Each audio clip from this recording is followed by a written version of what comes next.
کیا ان کو معلوم نہیں کہ اللہ ان کے بھیدوں اور مشوروں تک سے واقف ہے، اور یہ کہ اللہ غیب کی باتیں جاننے والا ہے؟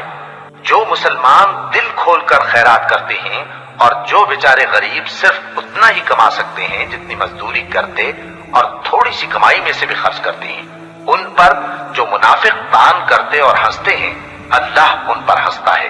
اور ان کے لیے تکلیف دینے والا عذاب تیار ہے۔ تم ان کے لیے بخشش مانگو یا نہ مانگو برابر ہے، اگر ان کے لیے 70 دفعہ بھی بخشش مانگو گے تو بھی اللہ ان کو نہیں بخشے گا، یہ اس لیے کہ انہوں نے اللہ اور اس کے رسول سے کفر کیا، اور اللہ نافرمان لوگوں کو ہدایت نہیں دیتا۔ جو لوگ غزوہ تبوک میں پیچھے رہ گئے وہ اللہ کے پیغمبر کی مرضی کے برخلاف بیٹھ رہنے سے خوش ہوئے اور اس بات کو ناپسند کیا کہ اللہ کی راہ میں اپنے مال اور جان سے جہاد کریں، اور دوسروں سے بھی کہنے لگے کہ